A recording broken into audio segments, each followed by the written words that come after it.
the Prime Minister. Yeah, thank you, Mr. Speaker. Well, we've just heard from that great sycophant of billionaires, the leader of the opposition, and we are going to make our country great again. Okay, it's our usual Thursday afternoon chat with Mark Latham. Hello, Mark. How are you this afternoon? I'm well, thanks, Brenton. How are you going? I'm good, thank you, Mark. I was actually watching you last night in a debate when was the debate that you did that you've got the link to it on your Facebook page?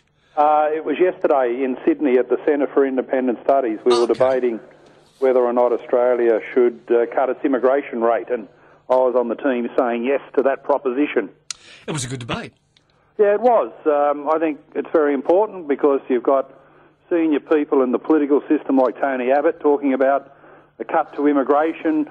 Business leaders like Dick Smith have been saying it for quite some time, and I think when people look at issues like housing affordability, wage stagnation, urban congestion, the lack of productivity in the Australian economy, and the fact that, you know, as a nation we're awash with graduates. We've got so many university graduates.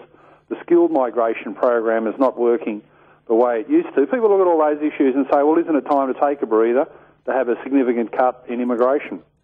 I think there's many people, particularly listening to this radio station, that would agree with your arguments that you put forward yesterday at the debate. And if people want to listen to the debate in its entirety, Mark on his Outside His Facebook page has a link to that footage, so you can watch it in its entirety.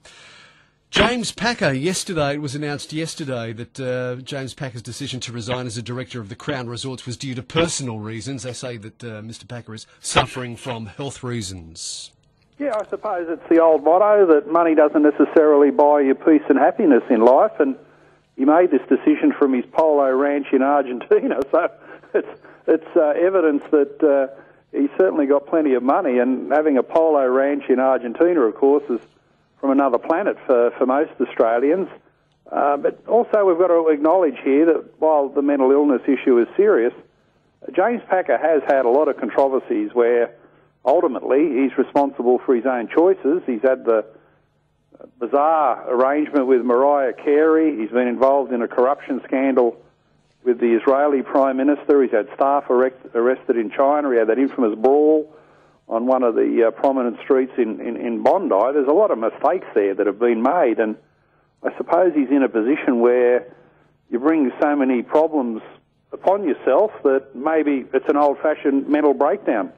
I saw one of his ex-girlfriends, I know her as Kate Fisher, I'm sorry, no disrespect, I forget her new name, but she was on the Today Show this morning, and they were talking about that, and just one of the comments she made, Mark, was this. When they were together, he would come home after a long day in the office with his dad there, and he wouldn't want to talk about the day. He would just want to sit on the lounge and not talk and watch TV because his father had been at him all day. And he would make the comment to her, look, I just don't want to talk about anything. Dad's been going on and on and on and on all day. His dad certainly set a high bar, and maybe that's where it all started for James. Yeah, I think that's a really good point. You know, his dad was a larger-than-life figure, a massive giant of the Australian media and political scene, and you know, I think one of the foundation stones of a happy life is to have a happy childhood and a positive relationship with your parents, and it doesn't seem that James Packer got a lot of love and attention from his father as a young person, and then you just mentioned what it was like to work in the shadow of Kerry Packer as a young businessman. So, you know, they must have been very, very difficult things, and further proof that money, you know, if you're given a choice between lots of money in life and the love and devotion of really good parents, you'd always take the latter, wouldn't you? I don't know. Someone once said, Mark, I've cried in a Mercedes and I've cried in a VW, and I think I'd rather cry in a Mercedes. Well, you would, but I wouldn't swap the love and attention of parents early in life as a really, really good basis of having a happy existence. True. And we wish him all the very best, we do. Yeah, we do. You know, we don't wish these sorts of things upon anyone, and anyone who's got those difficulties needs to try and get the right kind of help, and if it can happen to James Packer, it is true, it can happen to anyone. And I suppose we should say that if anyone is feeling pretty down and they want to talk to somebody, Lifeline's number is 13 11 14. 13 11 14. Let's talk corporate tax cuts. 10 of the nation's biggest companies have committed to boost job creation and wages if Malcolm Turnbull's corporate tax cuts pass the Senate. And reading all the articles around on this at the moment, it seems as though he is very close to getting this over the line. Well, it's in the Senate, and you've got some interesting propositions from senators. You've got Darren Hinch saying he'll pass it through if it doesn't apply to the banks. If the big banks don't get the tax cut, Darren Hinch is saying, well, why should they, given they're before a royal commission because of impropriety and misbehaviour? So that's an interesting perspective. But I think at the end of the day, the senators would be well advised to ignore these sort of half promises, we're going to invest more, we're going to do something on wages. Ultimately, companies have got to do the things that are profitable and valuable to their shareholders, their owners. And legislators have got to do the things that are right for the economy. I think that's the big difference that's important in consideration of whether or not they pass the cuts through.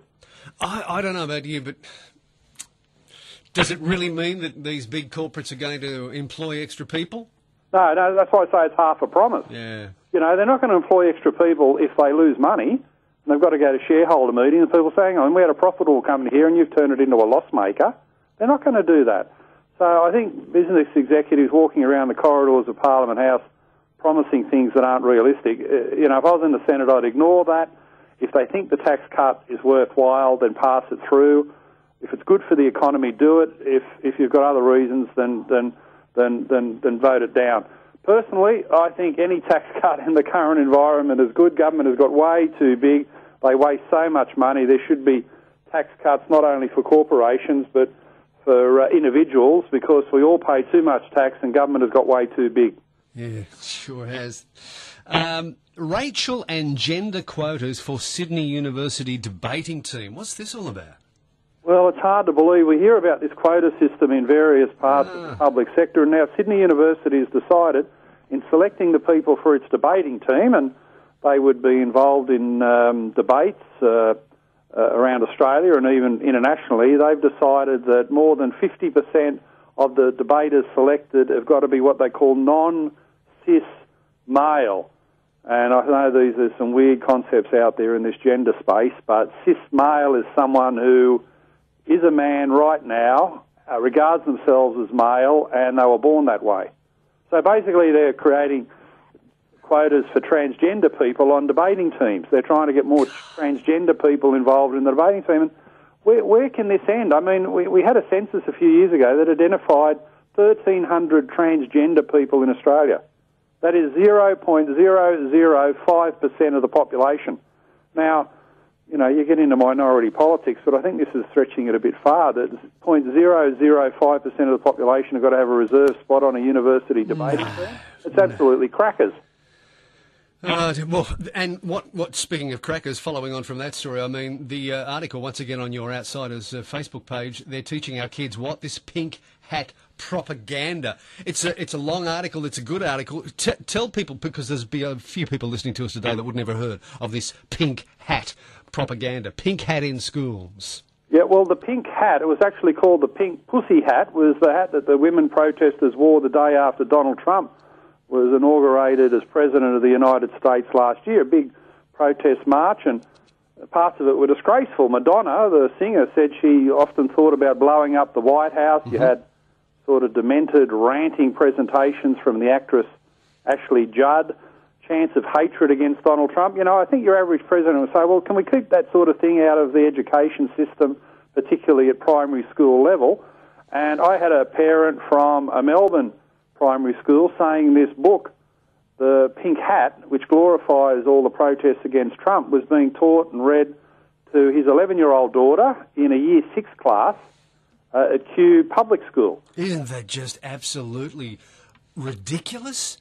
Well, it begs the question, why do we need left-wing politics? Why do you need any form of politics for primary school students? And trying to glorify protests where you wouldn't think Madonna saying, you know, I think she thinks about blowing up the White House. That's not an effective role model for a young girl, so stay out of it. You know, all that Trump stuff is so poisonous in the United States. Why would you bring it into an Australian primary school? And I point out towards the end of the article, you know, the parent who contacted me is very brave and good on him for standing up for the rights of his daughter to a better education. But the principal has defended the use of this book. That's right. And then it turns out for the Women's March this year in January 2018, the pink pussy hat was deemed by some of these people as inappropriate because it was said to be offensive to transgender, the transgender factor again, and African American women who, I won't go into the details of what the pinkness means, but they're saying African American women didn't have that. So it's pretty crazy when an Australian primary school principal is defending a book and a concept, the pink hat, that's even being ditched on PC grounds by some of the people who had used it in the United States. So this wacky, poisonous stuff about Trump, for goodness sake, keep it out of our schools.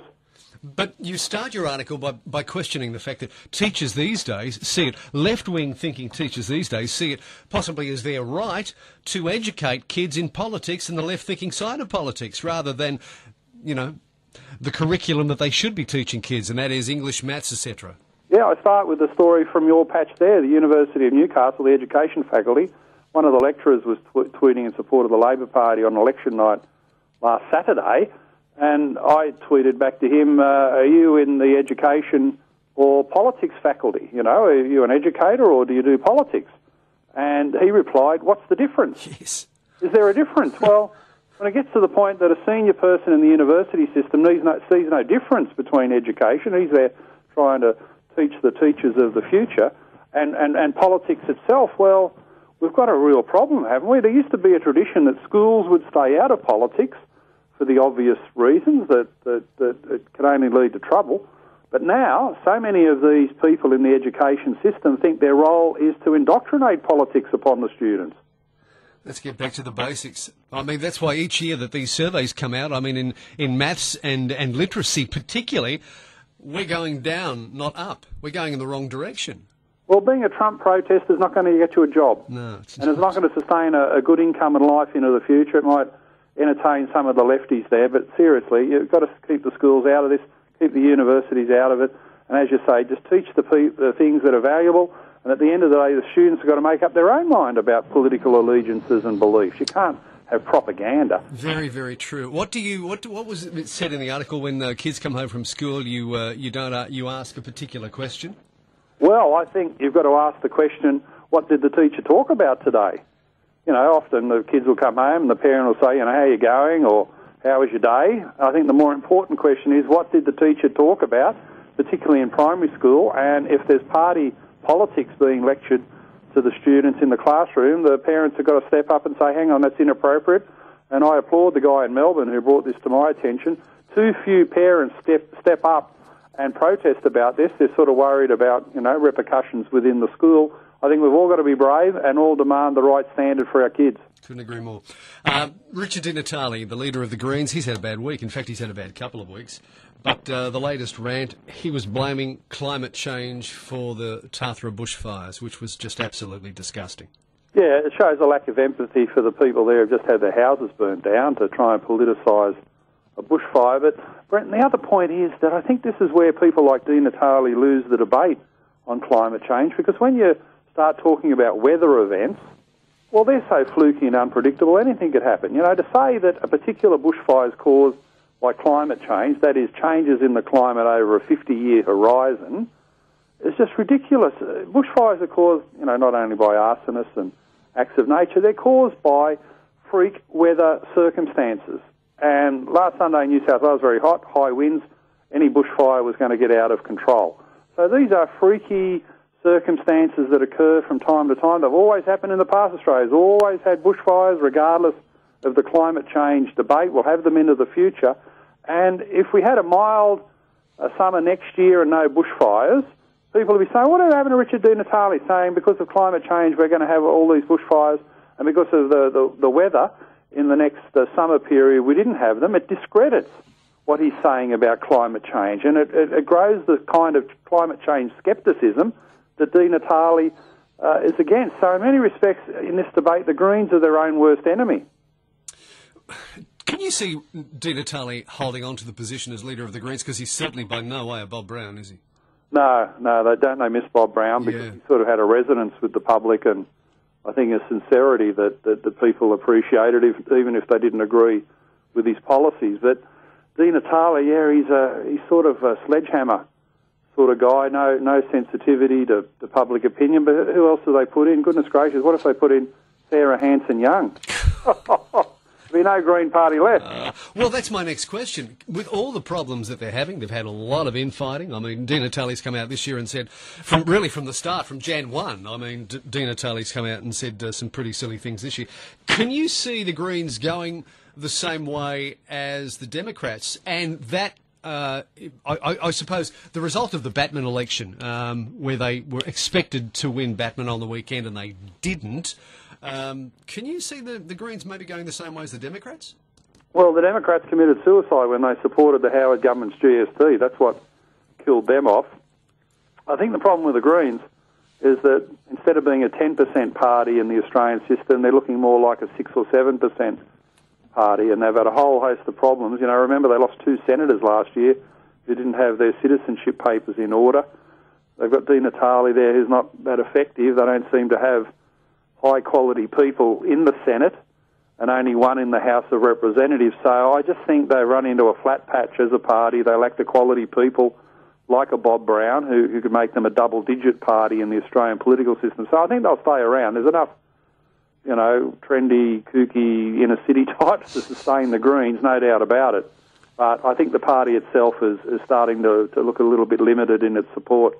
Just finally, your thoughts on the South Australian election result?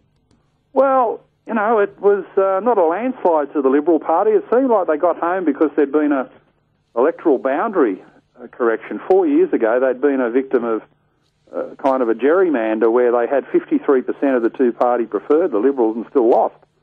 And this time they kind of held that vote, and because of boundary changes, they formed a majority government. Labor went out after 16 years, obviously in its time factor. Yeah. So it was kind of a predictable result once we worked out that the Xenophon factor wasn't going to determine the outcome, that Xenophon had faded. Corey Bernardi didn't hit the deck with his Conservative Party in his home state, and the Liberals sort of won by default. Nick Xenophon, his future? I mean, he's out of politics for the moment anyway now. Yeah, well, where does he go? He started out in the South Australian Upper House, and then he went to the Senate, and then he tried to run for the South Australian Lower House on Saturday and lost. It'd be a bit cheeky to go back to the Senate, wouldn't it? I think he's got to stay in South Australia and perhaps run for the Upper House there, go back to where he started next time and hold the balance of power in the South Australian Legislative Council. That's probably his best future. That's 4 years away. I think to run again for the Senate, people will think, oh, you're just too opportunistic, Nick. You're in and out, all over the place. So I think he just needs to pick a target and stick to it. All right, we'll leave it there. Thank you as always for your time. We enjoy having our chat, and we invariably get people ring afterwards and say how much they love listening to your thoughts. Yeah, and well, comments. all the Knights supporters up there must be pretty happy. What a great rugby league season we've got, where all the battling teams are undefeated. All right, mate, I've got to go to the news. Okay, Brenton, good on you. Cheers. Thanks, Mark. Mark Latham, he's got a great Facebook page, Mark Latham's Outsiders. It is. Just Google Mark Latham's Outsiders.